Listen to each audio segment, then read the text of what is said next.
Welcome to Israeli Frenemies, where good political discussion are taking place in not so good English. Joining me today is Yariv Oppenheimer, a peace activist and former director of Israeli Peace Now. I'm Ziv Maor, editor of Midah commentary website, and we're all set to begin.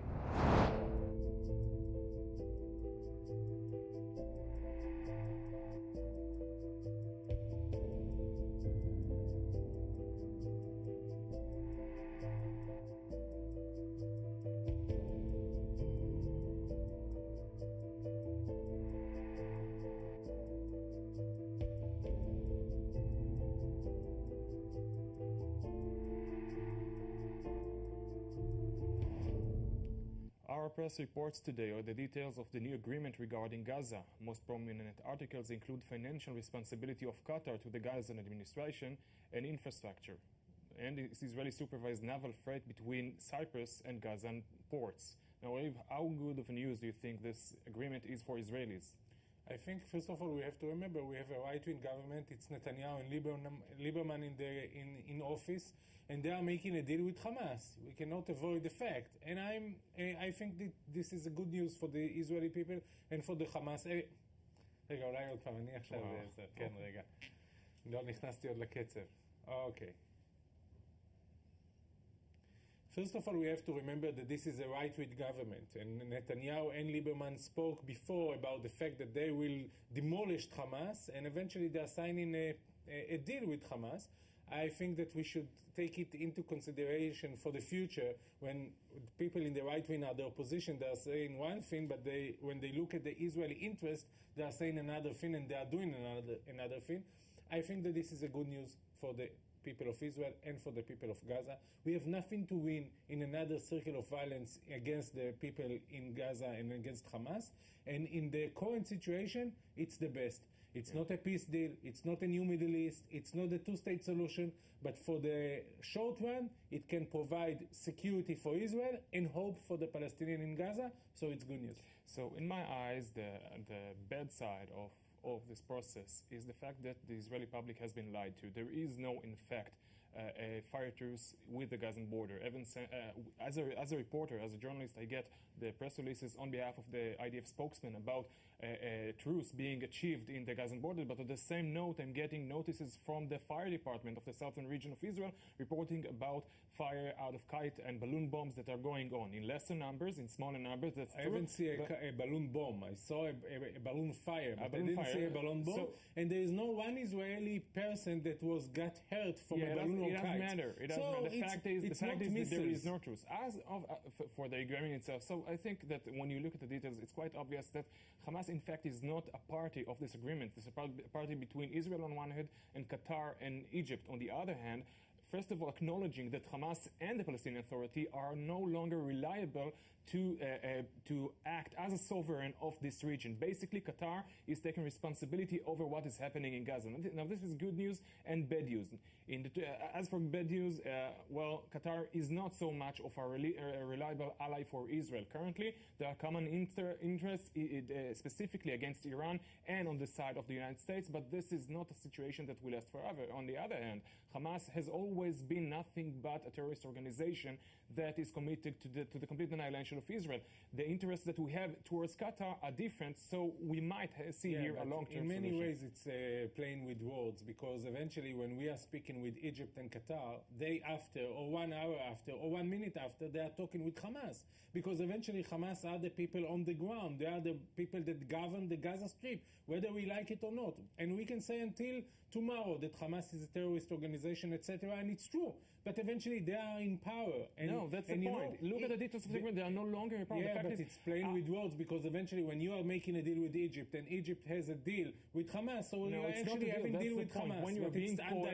When you are being coerced to agree to something, this is no deal. Now, for many, many years, Hamas has been Qatar's protege in the sense that Qatar supported Hamas. This is no longer the case. Currently, Hamas does what Qatar needs. Now Qatar understands that it has to play along with Israel and to take over what's going on in Gaza. Now, the thing is that when Hamas is basically taking a responsibility to pay for the officials in Gaza Strip, it basically takes the responsibility to inform them of what they should be done. Hamas is no longer sovereign in Gaza. I think that this is in many ways illusions, because the people that make the decision whether they are going to fight Israel or not, whether they are pushing Israel and the international community to an agreement or not, are also Israelis and Gaza. And the people in Gaza eventually are being controlled by Hamas. So when Hamas is saying, I'm ready to a ceasefire, it's part of the game, it's part of the deal. And again, I'm not enthusiastic about it, because there is another problem with this deal. And the problem is that when we are talking about the two-state solution, Israel and Palestine, here we see a three-state solution, and I'm totally against it. I don't think it serves our interest. And also, I think that the fact that Ramallah is in many ways out of the picture is also not helpful for the long run. I will take However, life is not perfect. We have now a crisis. I think that the only option, rather this deal, was war between Israel and Gaza, including Israeli casualties. We don't want it. We don't like it, and we will not gain anything new. No one in Israel truly supports. No one serious in Israel truly supports invasion to Gaza right now. Invasion, no, but there are some right-wing speakers that are speaking about it. The question that disturbs me and concerns me, and we've published about it in Midah, you can read over there all about it, is whether this agreement was the best that Israel could have achieved now, when Hamas has lost, or Hamas' strongest allies are not that strong. I'm referring to Turkey and I'm referring to Iran, which under the pressure that they're currently under on behalf of the American administration are not such strong allies. Under these consequences, could have Israel achieved more in this agreement? I will challenge your question by asking why now? Why we didn't sign this deal 1 month ago, maybe 2 months ago? Maybe life of some Israelis were being saved by having this deal before, because every day of escalation is another option of killing Israelis, for sure killing Palestinians, but by the way in Gaza. And we said for many months now that we would like to see a ceasefire, we would like to see a deal. Most of the right-wing people look at us like you are naive, you are crazy, you don't know what you are talking about. You are talking about having an agreement with Hamas, but eventually the right-wing government is implementing exactly the things that we said for the whole long run. I can agree that it is a right-wing government that to some extent executes left-wing policies, but you are indeed naive if you think not only that an agreement with Hamas is achievable, but also that this is an agreement with Hamas. This is not an agreement with Hamas, it is an agreement with Qatar and Egypt. Hamas there is one thing that we are not naive, and this is about interest. You know that there is a lot of criticism in Israel about signing deal with Hamas. There is also criticism in Hamas. Why you are signing a deal with Israel that you cannot even accept the criticism in a non-democratic entity such as Gaza is a whole different story. No, but there is still similarity, because you need the public opinion. And the people of Hamas will say exactly what we have to say to our people. As a final it's note one thing to make declaration, populist declaration, and it's another thing to look at the reality and the interest. And also Hamas...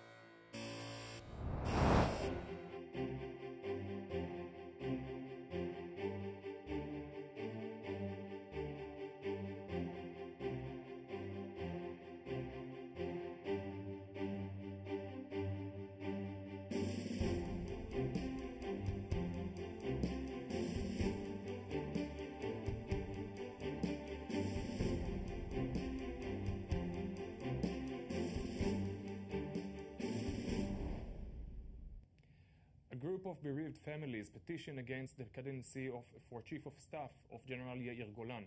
Golan gained public notice 2 years ago after claiming to spot nowadays Israel processes similar to pre-Nazi Germany. What is your response to these families? I think it's outrageous. First of all, they have the right to the freedom of speech, and they can speak out, and I'm taking very seriously what people are saying, especially people that lost their children or family relative in fighting in Israel. Still, it's outrageous, because what they are trying to do is to show that Yair Golan, that was actually talking about the fact that even in the eve of the Memorial Holocaust Day in Israel, we have to think about ourselves and whether we are doing some things that are wrong, to paint him like someone that is almost a traitor, that he is not relevant to this office, that he has no rights, and he is someone that is actually almost an enemy from inside.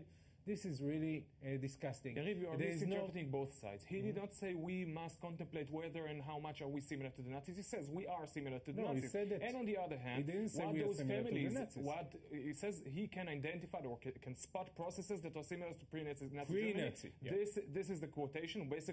Basically, I think that the only interpretation that one could have to this sentence is that we are on the way of becoming Nazi Germany. I don't think so. We can say that, if you think that. And on the other hand, you say that those people people, those families and their supporters, such as they said that he is a traitor. No, nothing of that kind was said. He is not suitable to become the chief of staff. He is not suitable to become the #1 soldier, the person to lead Israeli troops into Why? the Because in the he's combat. asking the Israeli society to stop for a second and to think whether we have things to fix in our society as well. What's wrong with that? Comparing Israeli society to Nazi Germany it wasn't a comparison to the Nazi is a moral government. disgrace, and as long as he has this stain on his uniforms, he can know. Let's get deep into the issue. issue. He spoke about processes in the Israeli society. I think that he spoke also about the fact that you cannot think differently than the mainstream or the government position, because then you will be considered as someone that is not relevant or maybe even against the state. And actually what the right wing is doing to him now prove that these processes that he is speaking about trying the chilling effect, to try to limit the freedom of speech in Israel and the freedom of opinion, is actually a reality. And now it's the best example to show that the things that he said was right. As a free speech jealous, I have two answers to what you said. First of all, people, and Yair Golan included, have the right for free speech. But the concept of public service impartiality demands that officials, whether in the military or otherwise, will remain neutral. They give up the right for free speech in a public context whenever they take office, and this is the case. I mean, your response to an officer in the same standing that would have proclaimed an extreme rightist saying would have been probably similar. I don't think it's an extreme left-wing statement. I can understand that you don't think so because of where you're standing on the political spectrum. Now, the other answer to what you're saying is, well, there is free speech, and there is, again, comparing Israeli public to pre-Nazi Germany. This is a whole new discussion. Now, once again, there are certain things that you are completely in freedom to say, but when you say them, not only you are saying what you're saying, but you also take the responsibility for the responses. Now, this is a saying that is outrageous. People that knows Yair Golan, they know him, and they know him through the army. They are saying that he is far away from being left, and his position, his military position, was always the strong one, trying to fight the Palestinians, not trying to calm down issues. He is not like the one that you portrayed, like some naive person that got into office. And I think that the fact that eventually this person, specifically, the one that maybe Netanyahu was thinking about appointing as the chief of staff before, he is the one speaking about this process. This should be a red light to all of the people in Israel, including people in the right. And by the way, he is not saying that we are like Germany, like Nazi Germany. He's saying that there are some processes that we should be aware of. And I think that every society can go down in the slope and eventually become... the army. It's not a space to No, but he's also he's a senior officer, and as a senior officer, he has also the responsibility in many ways to be a figure that educate the Israeli society and the soldiers. Not at all. Talking about values, because his only responsibility is to serve and protect Israeli public, not at all to educate them. His opinions are completely out of the matter. So why is speaking in this ceremony? Why is speaking at all? The army chief of staff and the leadership of the army has the role to talk not just about fighting, but also about values, about the values of the Israeli army, about moral values, about what's going on in the society and where is the army. And after Elor Azaria case, and this speech was after, was in the context, was eventually speaking about what he's seeing, because he gets the young generation, again, and he sees this phenomenon. But there is so one he should be sitting understand. Quiet. Why he should not speak out and to not say only and to... He should sit quiet. This is one of the main things that nowadays divide between the left and the right in Israel. We say that once we won the election, we have our chance of implementing our policy, and whatever officials, be it in the military or otherwise, opinions, it is completely irrelevant. Let me finish the point. Yeah. I agree with the fact that as an officer, he has some implementation, he has some effect over Israeli public opinion, but this is exactly...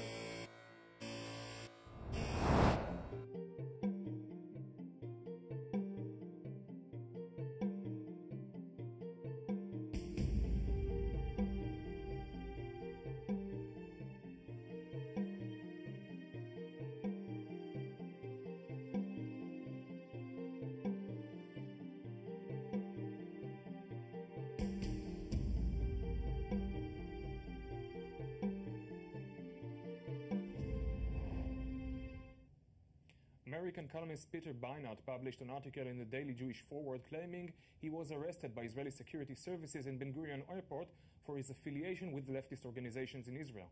The Shirut hurried to issue a statement that this was merely a mistake in judgment.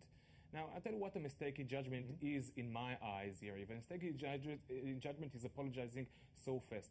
Now, I'll share an experience with you. When I issued for a visa to visit the U.S. in 2014, deep into the Obama administration, I was questioned in the Jerusalem consulate about my affiliations with right-wing organizations in Israel, well within the legitimate a portion of right-wing organizations in Israel. I was questioned by that. Now, this was not much of a big deal for me because I do believe that a sovereign country has full right to question whoever comes into it for whatever reason. After all, at the end of the day, Peter Beinart is not an Israeli citizen. As a Jew, he has complete right to become a citizen if he makes Aliyah. But as long as he's not an Israeli citizen, first of all, his right for free speech in Israel is to somewhat diminished. And second of all, he can be questioned in the airport, and the Israeli authorities has the right to do so. Don't you think so? I don't think so. I think that this, first of all, it's not an isolated incident. It's a policy. And we see this policy in two levels. The first one is the political level. We need to remember that the Israeli Knesset passed a bill that actually give the government the ability to stop people from getting into Israel because they're supporting BDS or because they're supporting BDS just against settlements, boycotting of settlements. And this was the beginning of this policy of making our border checks, not just border checks, but also mine checks. And I think that this is wrong. Israel should only take care of its security. And if the Shin Bet or the Shabak or the security service has some information about people and their relations to terror, so they don't need to wait for the airport. They need to arrest him immediately that they can. But if they have no proof, and it's just because they know that he has a position supporting left-wing position, and because of that they are trying to investigate him and to detain him, I think that this is wrong. This is false to everyone.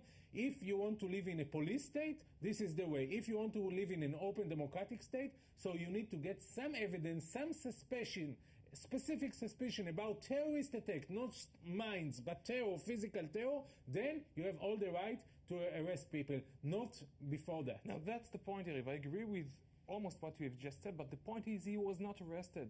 His liberty, his freedom of movement, he was not even detained, he was questioned. Yeah, okay, but it wasn't voluntarily. He was forced to be questioned. He was not actually detained. Okay, so why they apologize if it was just a friendly I think that if there was indeed misjudgment, the misjudgment was about the apology. I'll explain myself. First of all, arrest, detaining, and questioning are all legal terms that mean something. The first two means that your freedom of movement is to somewhat limited, that you are not free to just tell the investigators, so I don't want to be there, I don't want to, and go away. Now, do you think he can go on a plane legally? Let's be honest. He will never get the plane. And by the way, if he's someone that has nothing to hide, so he will say to these people that are stopping him, and I believe this was I'm ready to answer questions. But after that, he should demand what was the reason of being stopped in the airport. Do you have some kind of suspicious against exactly me? What he's doing? That's the exact point. We are indeed a free country. First of all, he had the right not only not to answer, but also not to participate and simply to go away. He had the right to do so. Then he went on to any of our viewers. I'm suggesting you don't take this offer, because once you will say I'm not ready to join, immediately they will find a way to force you to join, and it will hire the suspicion. And they will have to justify themselves not only in a legal court but also in the public opinion court. Now the point is, Yariv, the point is that he lied to the public saying that he was arrested. He was not arrested. Detained. Now this is that it was not even detained. This is the second time that this kind of thing happens. Within about 3 weeks, we just had Rabbi Dov Chayun being questioned, and he was indeed detained in Haifa after refusing to arrive to a police station upon an invitation that he got, and he made a whole charade out of being arrested, and once again lied to the public in order to stimulate criticism against Israel. In that case, there was a complaint. There was a file open. Here, there is not even a file open. It was just questioning.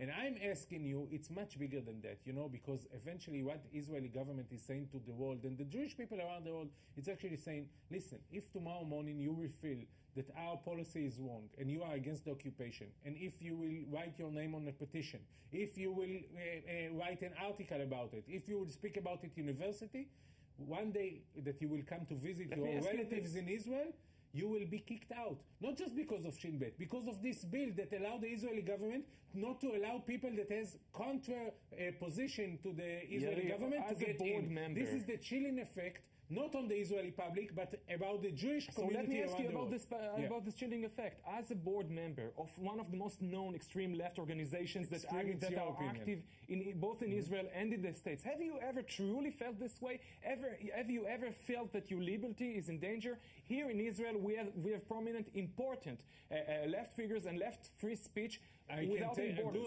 Thank you for the answer, and I will tell you that we have some friends in America that wanted to come to Israel to a visit, and they were a bit hesitating, and some of them didn't come, not because they are not Zionists, not because they are not supporting Israel, because they are against the occupation and the settlement. Well, that's their choice. My good word this time is going to Luna Chamati. She is a runner in the Israeli team, and she won the gold medal for 1,000 meter in the European Championship. She's not Jewish. She came later to Israel, and now she's an Israeli, and she waved the Israeli flag. And for me, I felt as an Israeli, not just as a Jewish, but an Israeli. Very proud of that, and I'm very happy, and I hope she will succeed. By the way, in a 5,000 meter, she thought that she is finishing the race. She didn't take into consideration she has another one, and therefore she dropped out, and it was a bit sad, but still we have the gold medal for 1,000, 10,000. Well, my good word for this week is basically for a month and a half now I'm counting back the days of the big vacations of my kids out of the schools and kindergartens. Basically, they called it Chovesh Gadol, the big freedom. We called it, the parents, we call it the big enslavement. So we have only 14 days until this ends, and on this note, well, the future looks brighter than ever. Yeah, but 1 week after it's the Jewish holiday, it's again a lot of holidays, so we have a lot of... This one has contents to it. So this concludes Israeli Frenemies for today. I'd like to thank Yariv Oppenheimer Thank you from Peace Now. I was Liv Maor of Mida, ORGIL. See you next week. Bye-bye.